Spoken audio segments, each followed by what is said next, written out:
सायंकाळी 6च्या सुमारासच बातमी प्रसिद्ध केली होती की भडगाव पूल खचण्याच्या मार्गावर आहे। भडगाव पूल धोकादायक बनलेला आहे, त्यामुळे इथून प्रवास करणं जीव घेणं ठरू शकतं। त्याची प्रशासनाने आता तात्काळ दखल घेतलेली आहे आणि गडिंग्लज चंदगड राज्य मार्गावरील जो भडगाव पूल आहे तो आता प्रशासनाने वाहतुकीसाठी बंद केलेला आहे। आपल्यासोबत बोलण्यासाठी भडगावचे पोलीस पाटील उदय पुजारी आहेत, त्यांच्याकडून अधिक माहिती जाणून घ्या। पुजारी साहेब, काय सांगाल? भडगाव पूल आता वाहतुकीसाठी बंद करण्यात आलेला आहे, नेमकं कारण काय आहे? प्रशासनाकडून काय सांगण्यात आले? 2 दिवसापासून सतत जो आजरा भागात पाऊस पडत आहे त्यामुळं नदीचा प्रवाह जो आहे तो वाढलेला आहे आणि जो नवीन पूल होत आहे त्याच्या संलग्न जो पर्यायी व्यवस्था म्हणून तात्पुरता उभा करण्यात आला आहे, त्या पुलाच्या पूर्वेकडील बाजू म्हणजे जो बॅरिकेडिंग वगैरे केलेला होता तो बॅरिकेड्स वगैरे सगळं खचून आज गेलेलं आहे। त्यामुळं प्रशासनाकडून खबरदारीचा उपाय म्हणून रात्री कुठलीही अघटित घटना घडू नये म्हणून पूल तात्पुरता बंद करण्याचा आदेश आलेला आहे। पुजारी साहेब, पर्यायी मार्ग प्रशासनाने कोणता उपलब्ध करून दिला आपल्याला? पर्यायी मार्ग आजरा गजरगाव मार्गे तो एक आहे, त्याच्यानंतर भडगावपासून जरळी दोंडगा हा एक दुसरा मार्ग आहे।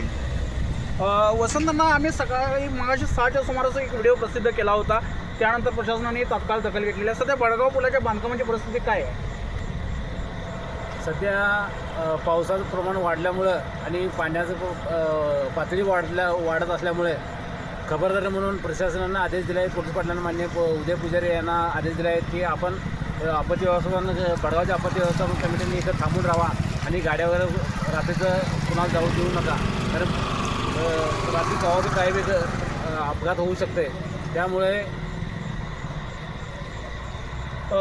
मला आणखीन एक माहिती द्या, भडगाव पुलाचं सध्या काम युद्ध पातळीवर सुरू आहे। सध्या स्लॅब वगैरे पडलेला अजून कितपत काम पडते?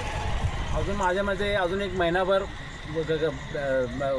साईडला बॅरिकेड कठाडावर लावायला म्हणजे 1 महिनाभर लागेल, पण तो पर्याय म्हणून एक व्यवस्था जाण्या येण्यापुरतं तर त्यांनी चालू करता असं शंका आहे। तर आता आपल्यासोबत भडगावचे पोलीस पाटील उदय पुजारी असतील, सामाजिक कार्यकर्ते वसंत नाईक असतील बोलत होते।